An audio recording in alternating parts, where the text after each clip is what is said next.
போகிறேன். இதுக்கு என்னென்னா, நான் நைட்டுக்கு டின்னருக்கு பிளான் பண்ணதுனால பச்சைப்பயிறு மார்னிங்கே ஊற வச்சுட்டேன். ஊறினத அரிசி கூட கழிச்சு 2யும் சேர்த்து வச்சுருக்கேன். இதுக்கு தேவையான இன்க்ரீடியன்ட் பார்த்திங்கன்னா, இந்த அரிசி பருப்பு செய்வோம்ல அதே சேம் தான். வெங்காயம், பச்சை மிளகா, பூண்டு, தக்காளி, கருவேப்பிலை.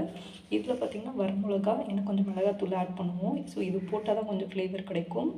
சீரகம், சோம்பு, கொஞ்சம் வரமல்லி போட்டிருக்கேன். ஸ்பைசஸ் பவுடர் பார்த்துட்டிங்கன்னா மஞ்சத்தூள், சாம்பார் தூள், மிளகாத்தூள் இவ்வளோ தான். இதை வச்சு நம்ம பண்ண போகிறோம். நான் வந்து இண்டக்ஷன் ஸ்டவ்வில் செய்ய போகிறதுனால ப்ரிப்பேர்டாக பண்ணி வச்சுட்டு நான் ஸ்டார்ட் பண்ணுறேன். ஆன் பண்ணிவிட்டு குக்கர் வச்சுட்டு ஷார்ட்கட் மோடுங்கிற இதில் நான் வச்சுருக்கேன். அப்போ தான் அந்த எண்ணெயெல்லாம் ஊற்றி வணக்க முடியும். இந்த ஸ்பூனில் ஒரு 4 ஸ்பூன் ஆயில் ஆட் பண்ணி கடுகு போட்டாச்சு.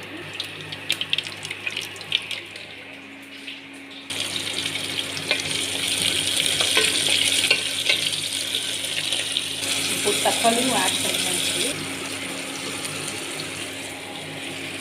இப்போ பார்த்திங்கன்னா தண்ணியும் அளந்து ஊற்றியாச்சு. கொதிச்சதுக்கப்புறம் உப்பு போட்டு நம்ம விசில் விட்டுக்கலாம். சாப்பாடு இப்போ ரெடி ஆகிடுச்சு. 3 விசில் விட்டுட்டு நான் ஆஃப் பண்ணிவிட்டேன். இதை ஓப்பன் பண்ணி பார்ப்போம். இப்படி வந்திருக்கு. இது மேலே கொஞ்சம் நெய் மட்டும் விட்டுக்கிறேன். ஸோ நல்லா அவ்வளோதாங்க. பச்சை பயிரே இருக்கிற இடம் தெரியல, அந்தளவுக்கு நல்லா குக் ஆகிடுச்சு. காரணம் என்னென்னா, நம்ம மார்னிங்கே வந்து பச்சை பயிரை வந்து ஊற போட்டுட்டோம். ஸோ அதனால தான் இது நமக்கு ஈஸியாக குக் ஆகிடுச்சு.